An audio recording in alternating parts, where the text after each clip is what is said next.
A saga do Prêmio Nobel. Versão e distribuição Sinapse. A saga do Nobel é a história das grandes descobertas e das ideias do século XX. Einstein, Curie, Pavlov, Fleming e também Camus, Hemingway, Luther King e o Dr. Schweitzer já se tornaram lendas. Desde a descoberta dos raios-x em 1896 pelo alemão Wilhelm Röntgen, os instrumentos que permitem ver o interior do corpo tornaram-se ainda mais precisos, graças a Felix Bloch, iniciador da imagem por ressonância magnética, e Godfrey Hounsfield, inventor do scanner.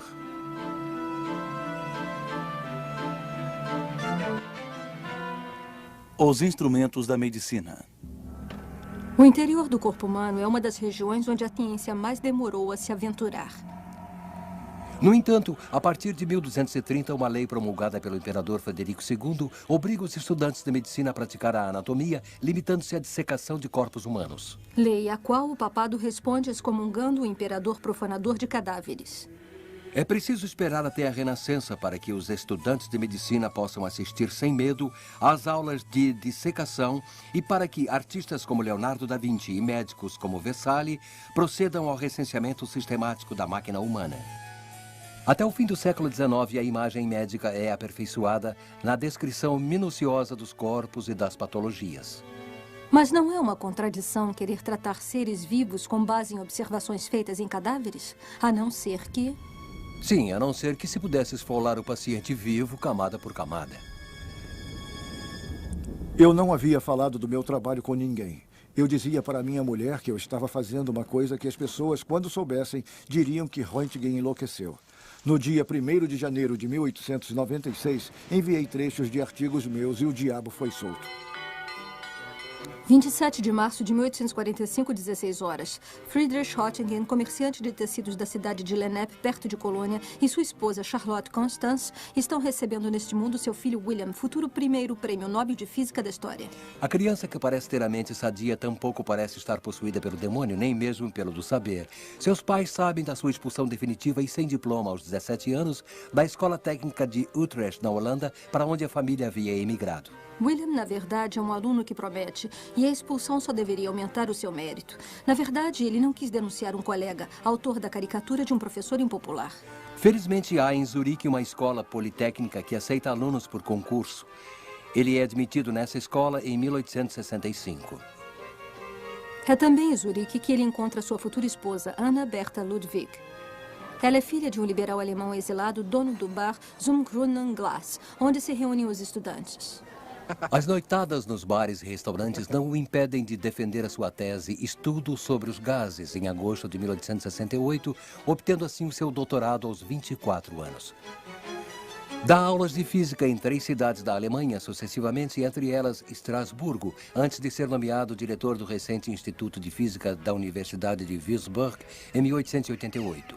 Aos 43 anos, Röntgen já é um pesquisador reconhecido.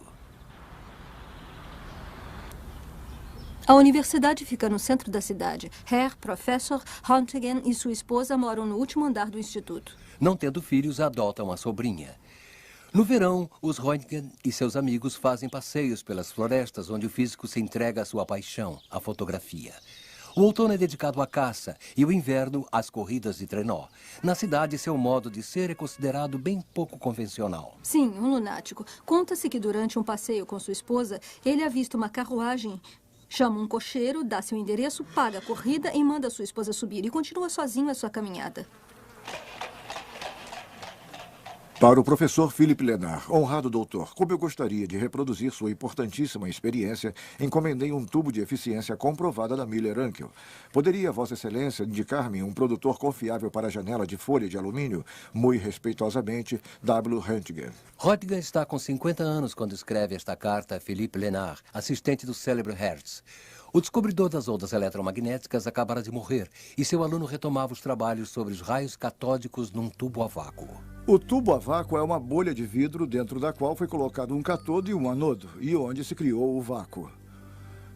Quando se faz passar uma descarga elétrica, uma fluorescência se produz na parede do tubo que está atrás do anodo, evidenciando uma radiação emitida pelo cátodo.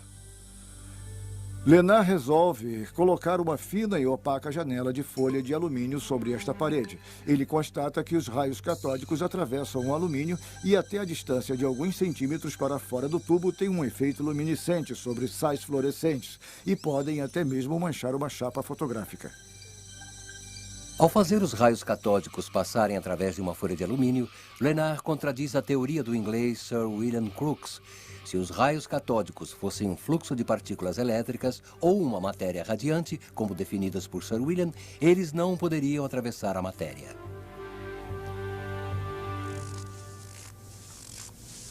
Mas, ao afirmar que se trata de um fenômeno luminoso, Lenard aproxima-se da verdadeira natureza desses misteriosos raios, passando bem perto sem saber da celebridade universal. Para o professor W.C. Roentgen. Muito honrado, professor.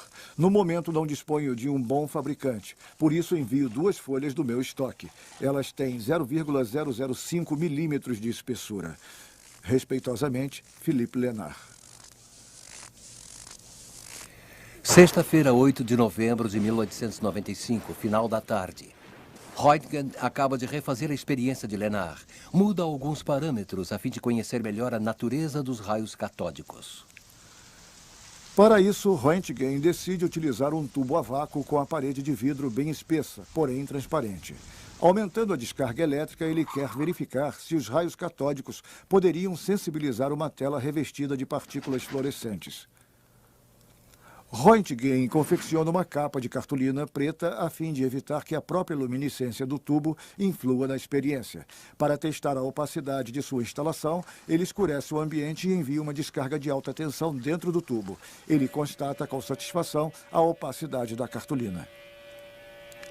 Mas seu olhar é atraído por um reflexo esverdeado a mais de 1 metro do tubo a vácuo. Incrédulo, ele interrompe a descarga, depois torna a enviá-la. Ele constata que o fenômeno de fluorescência se repete no mesmo local. Acende um fósforo e se dá conta de que a estranha luz provém da tela que está sobre um banco. Alguma coisa que emana do tubo age sobre a tela, a uma distância bem maior do que podem os raios catódicos observados por Lenard, e, além do mais, atravessando uma cartolina preta. William se dá conta de que é testemunha de um fenômeno físico jamais observado até aquele momento.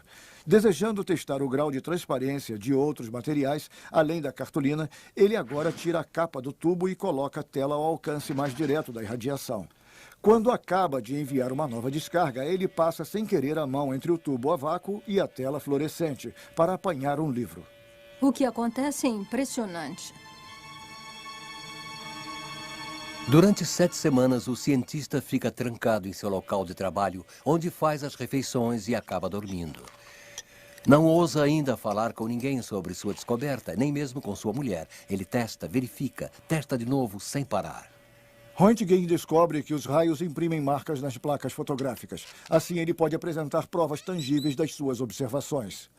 Ele começa a medir a translucidez de diversos objetos fotografando a sua sombra, como a deste estojo de madeira que contém um jogo de pesos de medidas, ou a de uma bússola, com ponteiros metálicos. Roentgen acredita que estes raios, que ele batiza com a letra X, o desconhecido, a incógnita na matemática, nada tem a ver com os de Lenard, devido ao seu longo alcance. Será preciso esperar 11 anos até que isto se confirme. É Einstein quem irá explicar a verdadeira natureza de ondas eletromagnéticas muito curtas pelo efeito fotoelétrico. Assim, os raios-x se devem à liberação de grãos de energia, os fótons. No dia seguinte ao Natal, o cientista convida sua esposa a entrar em seu laboratório. 1 hora depois, Anna Bertha Roentgen contempla boquiaberta a fotografia dos ossos de sua mão, com uma sombra mais opaca sobre um dos dedos, seu anel. Em 28 de dezembro de 1895, Roentgen envia para a Sociedade de Física um manuscrito com o título Sobre um novo tipo de raios. No dia 5 de janeiro é publicado um artigo na primeira página do jornal vienense Die Presse.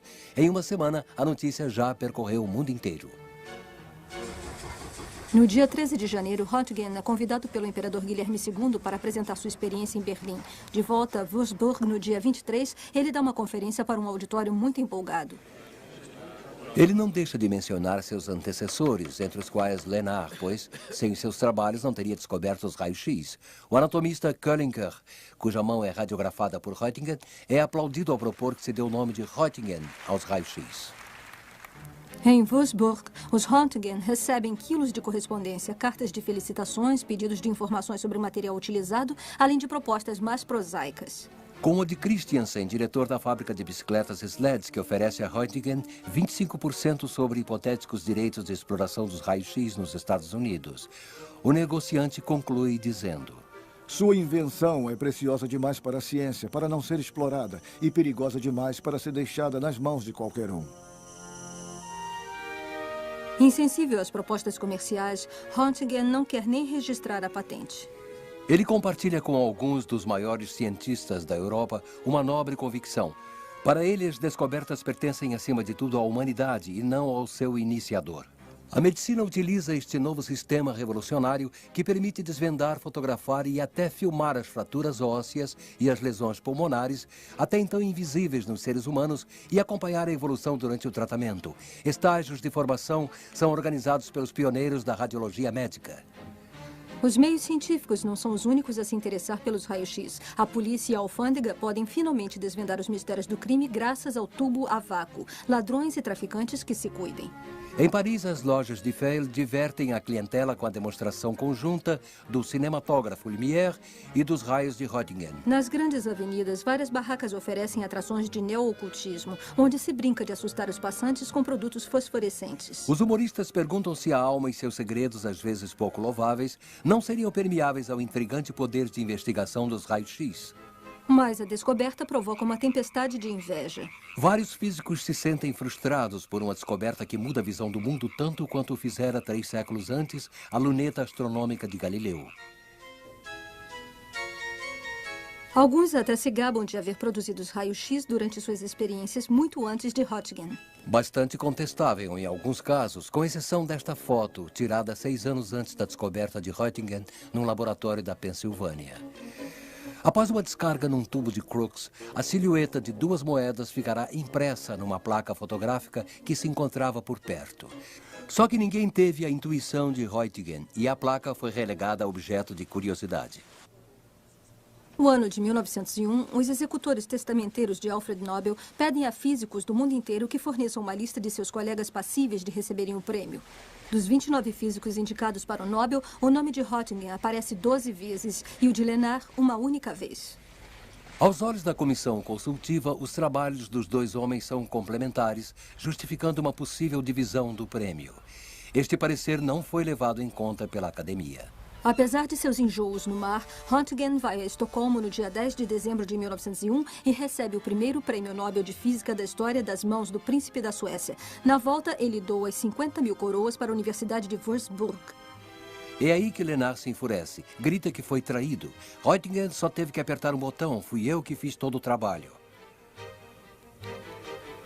Nem o prêmio Nobel que ele recebe em seu próprio nome em 1905 consegue dissipar a sua mágoa. Ignorando as calúnias, Röntgen passa o resto de sua vida em Munique, onde dirige o Instituto de Física.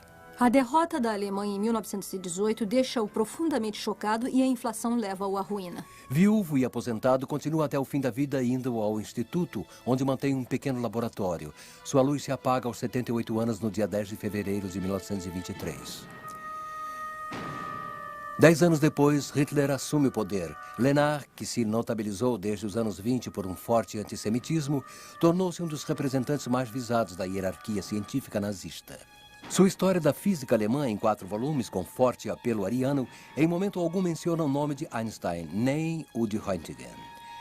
Em 1946, um ano antes de morrer, Lenard responde irritado à pergunta do radiologista americano Ether. Röntgen era judeu? Não, mas era amigo dos judeus e agia como um deles. Em 1996, no centenário de sua experiência, William Röntgen é universalmente celebrado como o único e verdadeiro descobridor dos raios-x.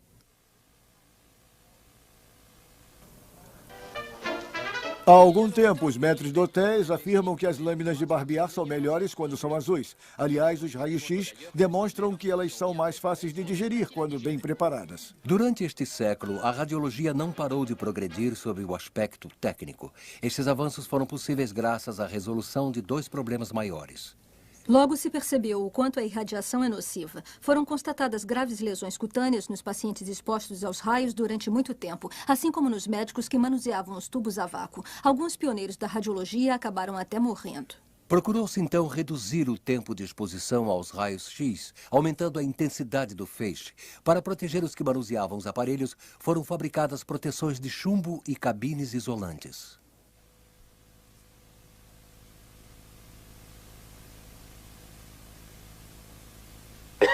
Como as fotografias realizadas por raio-x não conseguem dar conta do volume de um objeto em 3 dimensões, torna-se difícil, às vezes, discernir o elemento que se quer examinar dos outros que o cercam. Como solução, foram adaptados filmes de alta sensibilidade. Também foram utilizados produtos de contraste que, ingeridos pelo paciente, têm a propriedade de se fixar sobre certos tecidos, permitindo que fiquem mais em evidência com relação a outros de densidade equivalente. Estes produtos resolvem, em parte, a questão do contraste do objeto a ser analisado. Ainda resta o problema da falta de nitidez devido à presença de outros tecidos na frente e atrás da zona pesquisada. Em 1921, um médico francês, André Bocage, propõe deslocar num movimento inverso e acoplado o tubo emissor de raio-x e a placa receptora, em relação a um eixo que é a parte do corpo que se deseja analisar. Visualiza-se, então, na placa fotográfica, o ângulo ou o corte desejado, com um evidente ganho de nitidez, enquanto a parte anterior e posterior ao objeto fotografado fica embaçada durante o movimento. É o princípio da tomografia.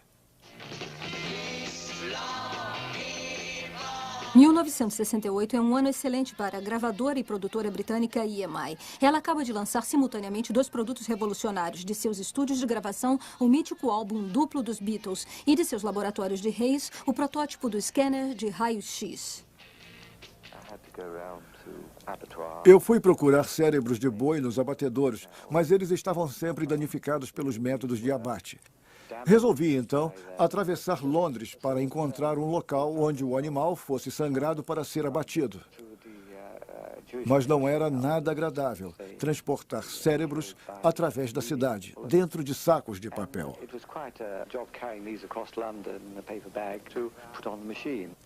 O engenheiro Godfrey Hounsfield realizou, após 9 horas de coleta de dados informáticos e 1 hora de reconstrução por computador, esta imagem em corte de um cérebro.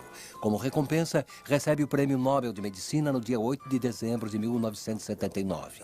Um neurologista, Dr. Ambrose, expõe a Hounsfield o problema da proximidade muito grande de densidade entre os diversos tecidos do cérebro, que acaba impedindo que os radiologistas localizem com precisão as lesões tumorais.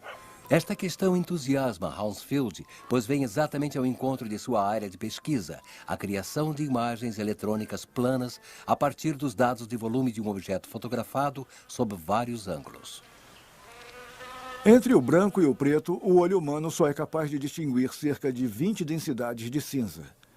O ideal seria inventar olhos capazes de armazenar, processar e restituir um número muito maior de informações em densidade do que é capaz o olho humano. É exatamente a isto que se dedica a Hounsfield.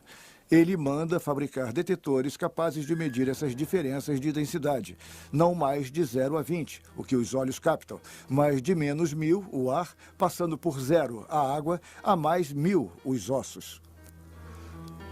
O scanner de Hounsfield retoma o princípio mecânico de apreensão das imagens da tomografia por raio-x, com a diferença de que ele multiplica por milhares as medidas durante o movimento de rotação do conjunto tubo emissor de raio-x e detetor de densidade.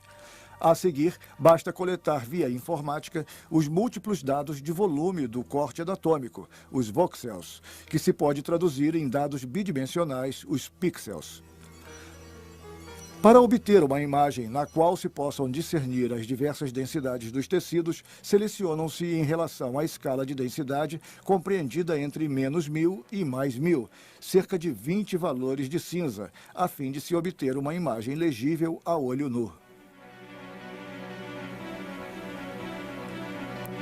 No final de agosto de 1971, um scanner de uso médico é instalado no hospital de Wimbledon. Mas só 6 meses depois, a direção do hospital vai aceitar que o Dr. Ambrose utilize a máquina para o primeiro exame do crânio de uma paciente, no qual se descobre com sucesso a presença de uma lesão. Hoje em dia, o princípio permanece o mesmo, mas as máquinas foram aperfeiçoadas. O tempo de cálculo diminuiu, os captadores se multiplicaram e permitem uma melhor qualidade da imagem. Hoje se pode escanear todo o corpo humano e produzir imagens digitais em 3 dimensões. Mas a captação de imagens médicas continua evoluindo. Em 1952, Felix Bloch divide o Prêmio Nobel de Física com Edward Purcell pela descoberta da ressonância magnética. Eles deram origem a uma nova técnica de investigação, a captação de imagens por ressonância magnética. Como a ressonância magnética não utiliza os raios-x, deixa de existir o perigo. Em 1930, Felix Bloch é um jovem físico suíço de 25 anos. Na Universidade de Leipzig, ele convive com os maiores nomes da mecânica quântica, como Werner Heisenberg. Quando passam a vigorar as leis raciais que proíbem o ensino nas universidades aos judeus, Bloch, embora judeu, não é hostilizado por ser de nacionalidade suíça. Sobre os nazistas, ele diz: "Eu os desprezava desde o início e resolvi pedir a minha demissão." Bloch volta para Zurique e vai trabalhar algum tempo em Roma com Fermi. No início de 1934, recebe uma proposta de emprego da Universidade de Stanford, na Califórnia. Ele deixa a Europa em abril e vai se dedicar em Stanford, nos Estados Unidos, à ressonância magnética. Os prótons do núcleo de um átomo podem ser comparados a pequenos ímãs, cujo polo é aleatório.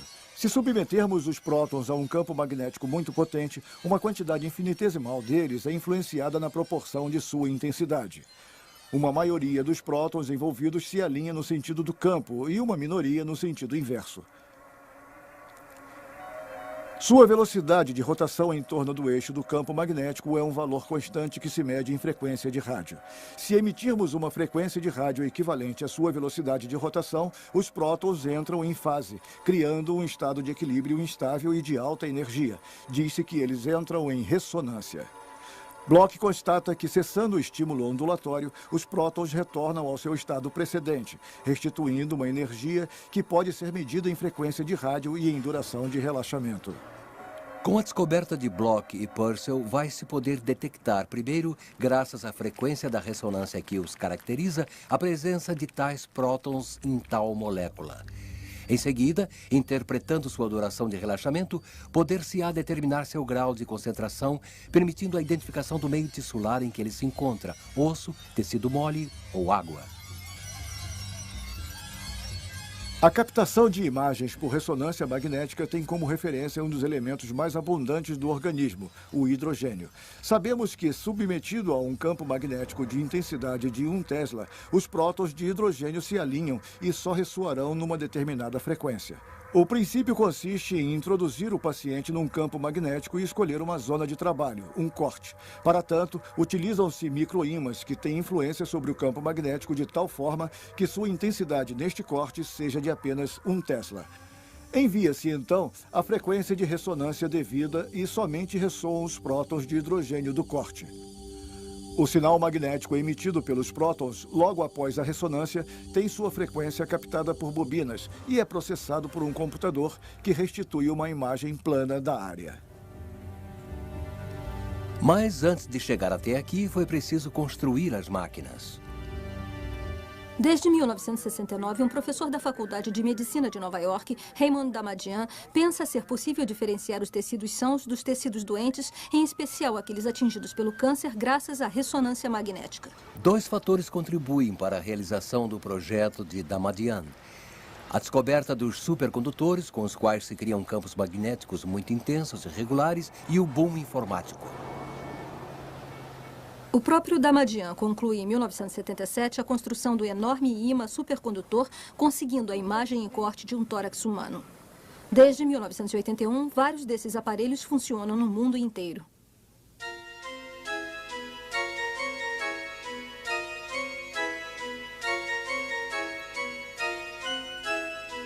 Em um século, a captação de imagens médicas, que permite estudar ao vivo a anatomia dos órgãos e a evolução das patologias, tornou-se uma ferramenta indispensável à medicina.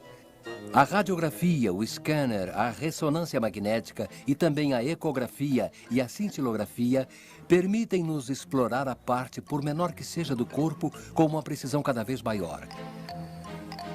Graças às diferentes técnicas de investigação, não é mais preciso abrir um corpo humano para fazer um diagnóstico.